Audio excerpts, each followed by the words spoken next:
What Roberts didn't know what he couldn't have known is that Game 2 of the Fall Classic was about to become an 11-inning affair in which his pen, including untouchable closer Kenley Jansen, was about to crack in a 76 loss.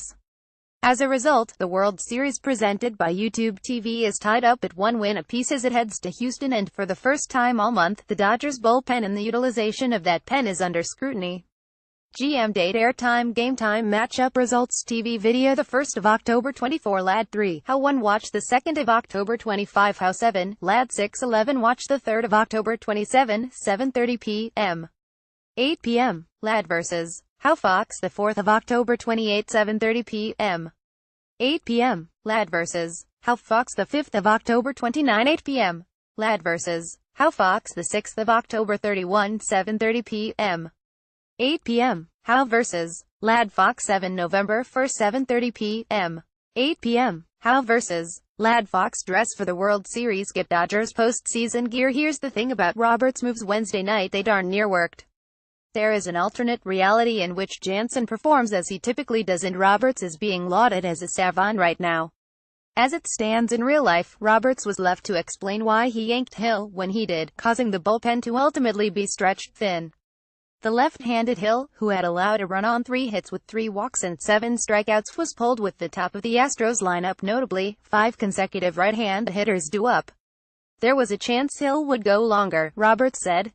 I just felt that right there with the top of their order coming up, and with the way our bullpen has been throwing, just trust the guys behind him. Hill was visibly upset in the dugout when the move was made. By the time he spoke with reporters, a cooler head prevailed. I think looking outside of the competitor that I am, I understand it, Hill said. Anybody in this room is here for a reason, because they are the ultimate competitors and they want to keep fighting. But I understand it from the outside. Initially, the bullpen delivered. Kent Maeda was brought in to handle the right-handed heavy top of the lineup and pitched 113 effective innings. Tony Watson relieved Maeda in the 6th and got an inning-ending double-play ball. Ross Stripling walked the only batter he faced in the 7th, but Brandon Morrow came aboard to get the Dodgers out of that jam and preserve what was a 31 lead. The trouble began to arise in the 8th. Morrow began the inning but wound up facing just one batter. Alex Bregman lined a ball into the right field corner. Yasiel Puig had what StatCast determined to be a 32% chance to catch the ball but couldn't come up with it on a diving attempt. It hit off his glove, bounced over the wall for a ground rule double, and Puig slammed his glove to the ground in frustration. That's when Roberts opted to go to Jansen for the 6-out save opportunity. Because he was so quick to turn to his closer, Roberts was asked if he considered just giving him a clean inning in the first place.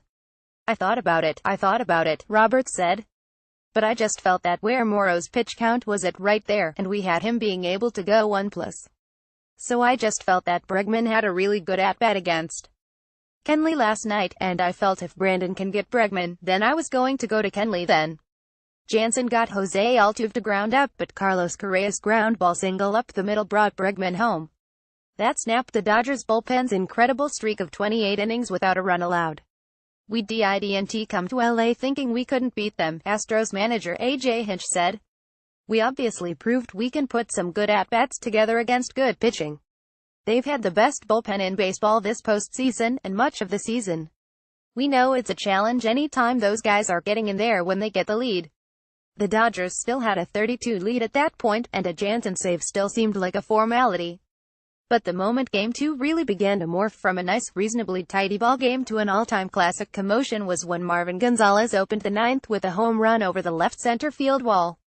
Jansen tried to throw his trademark cutter up and in, but he missed his spot and Gonzalez made him pay, stunning the 54,293 in attendance. That one pitch flattened out, and he got it, Jansen said. You can't beat yourself up on anything that happened. The Astros beat up on the Dodgers bullpen from there. Roberts gave the 10th inning to Josh Fields, and the Astros pounded away at him, with back-to-back homers from Altuve and Correa and a double from Yuli Gurriel. Tony Cingrani came in to escape the jam, and the Dodgers came back to tie it in the bottom of the 10th. But when the 11th dawned, Brandon McCarthy, who hadn't pitched since October 1st, was the last reliever available in Roberts' bullpen. McCarthy's rust showed quickly, as he allowed a Cameron Maybin single and George Springer's go-ahead homer in succession. It took me a while to really settle in and get it flowing, McCarthy said. It was just too late. Because of Thursday's off day between Games 2 and 3, the Dodgers' bullpen is in no way compromised by Roberts' aggressive hook-of-hill in the extra innings that followed. Jansen said he will be readily available for Game 3. But because of the way Game 2 unfolded, the LA bullpen no longer has the veil of impermeability it once did. The Dodgers are hoping for a deeper start from Yu Darvish and a chance to reprove themselves in the pen by locking down a lead Friday night. "Listen, they were good tonight," Jansen said of the Astros. "They do what they're supposed to do.